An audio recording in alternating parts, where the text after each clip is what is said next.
Hello friends, स्वागत है आपके अपने परिवार पॉलीटेक्निक क्लब में। तो जैसा कि हम पॉलीटेक्निक एंट्रेंस एग्जाम के रिगार्डिंग मोस्ट इंपॉर्टेंट प्रश्न को देख रहे थे, तो आज केमिस्ट्री की बारी है। कल हमने फिजिक्स के मोस्ट इंपॉर्टेंट प्रश्न को देखा था, आज केमिस्ट्री की बारी है। यह सेशन प्रतिदिन आपके शाम 7 बजे से चलता है, तो आप हमारे साथ शाम को 7 बजे से जुड़ सकते हैं।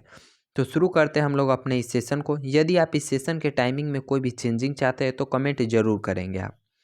पहला क्वेश्चन आपसे पूछा गया है, पीवीसी का पूरा नाम क्या है, यानी पीवीसी का आपको फुल फॉर्म बताना है। तो करेक्ट आंसर हमारा हो जाएगा ऑप्शन नंबर बी, यानी कि पॉलीविनाइल क्लोराइड।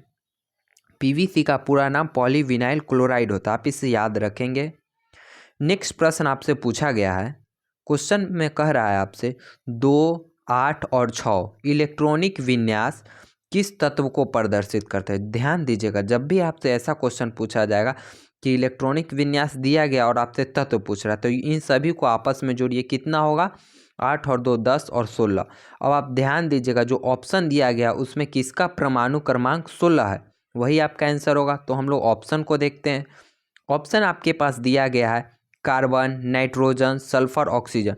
तो कार्बन का तो होगा नहीं, कार्बन का तो 6 होता है और नाइट्रोजन का 7 होता है और सल्फर का हमारा 16 होता है और ऑक्सीजन का 8, यानी कि करेक्ट आंसर अब आप लोग जान ही गए होंगे कि ऑप्शन नंबर सी यानी कि सल्फर है। तो हम नेक्स्ट प्रश्न पे चलते हैं। नेक्स्ट प्रश्न में आपसे पूछा गया क्लोरोफॉर्म है, हमें बताना है कि क्लोरोफॉर्म क्या है। ऑप्शन आपके पास दिया गया है, एंटीबायोटिक है या फिर निश्चेतक है या फिर प्रतिरोधी है या इनमें से कोई नहीं। तो करेक्ट आंसर हमारा हो जाएगा निश्चेतक। अब आप सोच रहे होंगे निश्चेतक है क्या, तो इसे सिंपली भाषा में समझिए, निश्चेतक कुछ नहीं, बस ये मूर्छित किया जाता है, यानी कि बेहोश करने के काम में आता है। आई होप कि आप क्लोरोफॉर्म को अच्छे से समझ गए होंगे। अब हम क्लोरोफॉर्म से रिगार्डिंग एग्जाम में और जो जो प्रश्न बन सकते हैं उस पर हम थोड़ा डिस्कशन कर लेते हैं। आईयूपीएसी नाम, यानी क्लोरोफॉर्म का आईयूपीएसी नाम हो जाता है ट्राइक्लोरोमीथेन। ट्राइक्लोरोमीथेन जिसका रासायनिक सूत्र होता है CHCl3। कभी आपके एग्जाम में आईयूपीएसी नाम भी पूछा जा सकता है या फिर आपसे इसका रासायनिक सूत्र भी पूछा जा सकता है। और एक मोस्ट इंपॉर्टेंट पॉइंट आप ध्यान रखिए, यह एक रंगहीन और सुगंधित तरल पदार्थ होता है। आप इन तीनों पॉइंट को अच्छे से याद रखिएगा, हो सकता है इन तीनों में से कोई एक या कोई दो भी पूछा जा सकता है आपके एग्जाम में। नेक्स्ट प्रश्न हमारा है, अष्टक नियम प्रतिपादित करने वाले वैज्ञानिक का नाम है। हमें बताना है कि अष्टक नियम किन्होंने प्रतिपादित किया। ऑप्शन है बर्जीलियस, बोरबरी, न्यूलैंड्स या इनमें से कोई नहीं। तो ऑक्टेट नियम जो आज हम लोग पढ़ रहे हैं वो न्यूलैंड्स के कारण पढ़ रहे हैं। न्यूलैंड्स ने ही हमें ऑक्टेट नियम दिया था, यानी कि अष्टक नियम को प्रतिपादित किए थे। नेक्स्ट प्रश्न आपसे पूछा गया, आवर्त सारणी के प्रथम आवर्त में तत्वों की संख्या। यह हमारा पीरियोडिक टेबल है, यानी कि आवर्त सारणी। इसमें पूछा है प्रथम आवर्त में, तो अब आप यह जान लें कि आवर्त सारणी में आवर्त होती क्या। तो जितनी भी आपको ऐसे लाइन दिखेंगे ये सभी आपके आवर्त हो जाती है, यानी कि जैसे ऐसे जितने लाइन है वो सभी आवर्त होते हैं और ऐसे ऐसे जो इसमें लाइन होती है वर्टिकली आपका, वो हमारी वर्ग हो जाती है। तो क्वेश्चन में पूछा गया आपसे कि प्रथम आवर्त में तत्वों की संख्या कितनी है। तो प्रथम आवर्त हमारा यह लाइन हो गया, यह लाइन में कितने तत्व है, तो एक यह हो गया हाइड्रोजन और दूसरा यहाँ पर हमारा हीलियम हो गया, यानी कि आंसर हमारा 2 होगा। अब हम लोग ऑप्शन देखते हैं। ऑप्शन ए में था 8, बी में 2, सी में 32 और डी में 18, यानी करेक्ट आंसर हमारा 2 हो गया। अब जरा आप पीरियोडिक टेबल को अच्छे से देख लीजिए, क्योंकि एग्जाम में पीरियोडिक टेबल से कई सारे प्रश्न पूछ लिए जाते हैं। पीरियोडिक टेबल में 7 आवर्त होते हैं, यानी कि ऐसा ऐसा लाइन आपको 7 गो मिलेगा। और वर्ग की बात करें तो 18 होते हैं, यानी कि ऐसा ऐसा लाइन आप देख लीजिए 18 होते हैं। और भी इससे मोस्ट इंपॉर्टेंट प्रश्न पूछे जाते हैं। अगर आप पीरियोडिक टेबल पर सेपरेट वीडियो चाहते हैं तो आप कमेंट जरूर करें। और इन सभी प्रश्नों का PDF आप हमारे टेलीग्राम चैनल से डाउनलोड कर सकते हैं, लिंक आपको डिस्क्रिप्शन बॉक्स में मिलेगी। तो नेक्स्ट प्रश्न को हम देखते हैं। प्रश्न नंबर 6 में पूछा गया, आधुनिक आवर्त सारणी में तत्वों को रखा गया। यह भी आपका पीरियोडिक टेबल से, अभी आप अगर पीरियोडिक टेबल पर नज़र डाले होंगे तो ध्यान दिए होंगे कि उसमें किस प्रकार से तत्वों को रखा गया। एक बार हम पीरियोडिक टेबल फिर से देखते हैं। तो देखिएगा, यहाँ पर सभी तत्वों को परमाणु क्रमांक के बढ़ते क्रम में रखा गया। यहाँ पर हाइड्रोजन H1 है, हीलियम का 2, लिथियम का 3, बेरिलियम का 4, बोरन का 5, कार्बन का 6, यानी परमाणु क्रमांक के बढ़ते क्रम में रखा गया है। अब हम लोग इस प्रश्न के ऑप्शन को देखते हैं। तो ऑप्शन में आपके पास दिया गया था परमाणु भार के बढ़ते क्रम में, तो जी नहीं, बिल्कुल गलत है।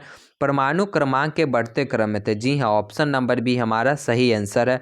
आई होप कि आप यह प्रश्न को अच्छे से समझे होंगे।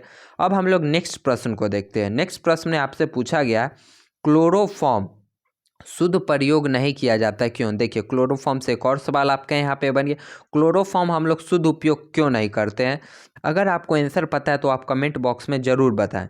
इसका देखते हैं हम लोग ऑप्शन क्या दिया गया है। ऑप्शन में दिया गया है आपके पास हृदय पर गलत असर पड़ता है, संवेदना बढ़ जाती है, शारीरिक दर्द और बुखार हो जाता है, या इनमें से कोई नहीं। करेक्ट आंसर आपका हो जाएगा ऑप्शन नंबर ए, यानी कि हृदय पर गलत असर पड़ता है, इसलिए शुद्ध क्लोरोफॉर्म का हम लोग उपयोग नहीं करते हैं।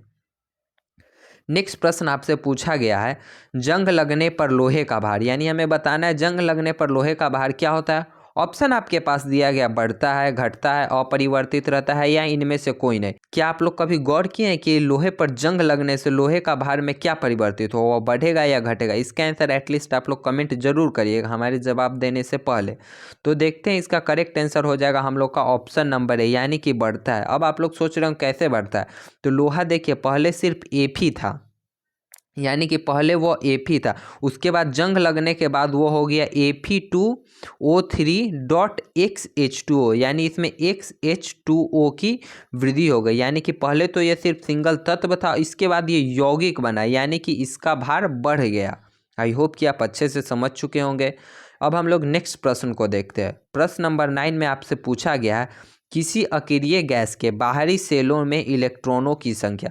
अक्रिय गैस यानी कि नियत गैस के बारे में पूछा गया है, जो कि हीलियम, नियन, आर्गन, क्रिप्टन, जेनन, रेडन होते हैं। ऑप्शन आपके पास दिया गया 8 होता है, या 0 होता है, या 9 होता है, या 8 होता है। अगर आपको आंसर पता है तो कमेंट आप जरूर करें। इसका करेक्ट आंसर हो जाएगा ऑप्शन नंबर ए, यानी कि अक्रिय गैस के बाहरी सेलों में इलेक्ट्रॉनों की संख्या 8 होती है। नेक्स्ट प्रश्न पे हम लोग चलते हैं। अगला प्रश्न में आपसे पूछा गया है एक तत्व के परमाणु में 19 प्रोटॉन तथा 20 न्यूट्रॉन है, इसकी द्रव्यमान संख्या होगी। हमें द्रव्यमान संख्या बताना है। तो द्रव्यमान संख्या निकालने के लिए हम लोग प्रोटॉनों की संख्या और न्यूट्रॉनों की संख्या ऐड करते हैं, तो हम लोग का द्रव्यमान संख्या निकलता है। तो अब आप ऐड कर लीजिए, 20 हमारा न्यूट्रॉन है और 19 प्रोटॉन है। आई होप कि आप लोग ऐड कर लिए होंगे। तो देखते हैं हम लोग को ऑप्शन में क्या दिया गया। ऑप्शन में आपका दिया गया 19 होगा, 20 होगा, 39 होगा, या फिर 18 होगा। तो करेक्ट आंसर हमारा हो जाएगा ऑप्शन नंबर सी, यानी 39 होगा। आई होप कि आप लोग कैलकुलेट कर लिए होंगे। नेक्स्ट प्रश्न में आपसे पूछा गया है यशद लेपन क्या है। ध्यान दीजिएगा, यशद लेपन के जगह आपके यहाँ पर गैल्वेनाइजेशन भी पूछा जा सकता है। ऑप्शन आपके पास दिया गया है लोहे पर जस्ता चढ़ाना, या लोहे पर टीन चढ़ाना, लोहे पर तांबा चढ़ाना, या इनमें से कोई नहीं। तो यशद लेपन हमारा होता है लोहे पर जस्ते की परत जब हम चढ़ाते हैं तो उसे यशद लेपन या फिर गैल्वेनाइजेशन कहते हैं। याद रखिएगा, यह मोस्ट इंपॉर्टेंट प्रश्न है, यह एक बार आपके एग्जाम में पूछा जा चुका है।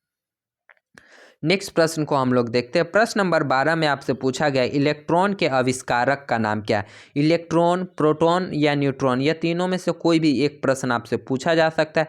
तो इसे याद रखने के लिए एक ट्रिक होता है। ट्रिक है ईंट पर नाच। ईंट पर नाच।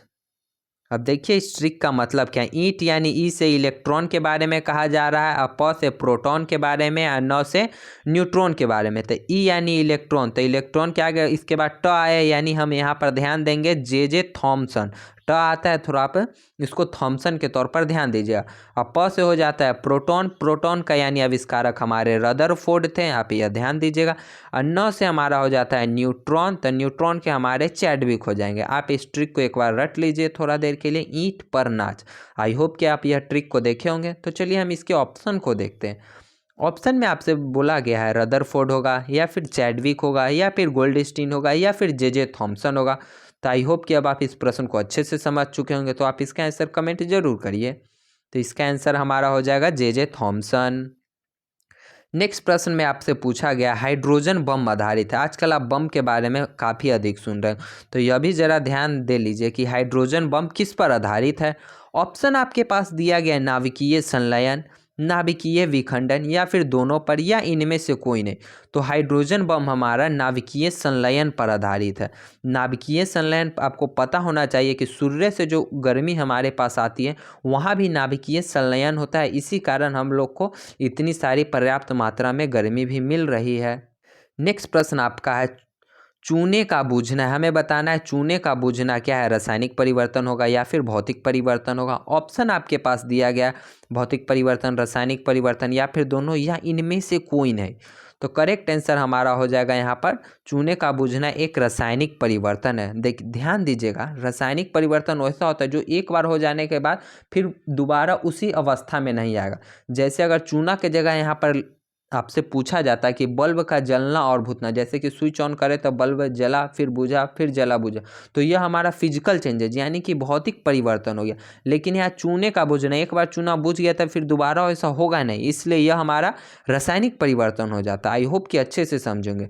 अगर आपको कोई भी प्रश्न में डाउट होता है तो आप कमेंट जरूर करिएगा। यदि आप यह चाहते हैं कि किसी दूसरे चैप्टर पर मैं वीडियो बनाऊँ तो उसके बारे में भी आप कमेंट कर सकते हैं। जो चैप्टर आपका कमज़ोर है आप कमेंट करिए, हम आपको ज़रूर वीडियो प्रोवाइड करेंगे। नेक्स्ट प्रश्न आपसे पूछा गया है न्यूट्रॉन के आविष्कारक क्या। अभी हमने आपको ट्रिक बताया था, उसी ट्रिक के अनुसार आप इसका जवाब कमेंट बॉक्स में ज़रूर दीजिएगा। हम देखना चाहते हैं कि आपने कितना समझा है। एक बार ट्रिक हम दोहरा देना चाहते हैं। ट्रिक था ईंट पर नाच। अब आप इसी ट्रिक के अनुसार से आप हमको इसका आंसर कमेंट बॉक्स में ज़रूर बताइएगा। ऑप्शन आपके पास यहाँ पर है रदरफोर्ड, चैडविक, गोल्डस्टीन और जे थॉमसन। तो दोस्तों आज के लिए इतना ही। यदि आप इन सभी प्रश्नों का पीडीएफ चाहते हैं तो आप हमारे टेलीग्राम चैनल को ज़रूर ज्वाइन करें, उसका लिंक आपको डिस्क्रिप्शन बॉक्स में मिलेगा। और आने वाले समय में हम इसमें नंबर ऑफ क्वेश्चन और ऐड करते जाएंगे। यदि आपका यह सेशन पसंद आया तो आप वीडियो को लाइक ज़रूर करेंगे और आप चैनल को भी ज़रूर से ज़रूर सब्सक्राइब करें। वीडियो पसंद आया तो अपने दोस्तों के साथ इसे शेयर करिए।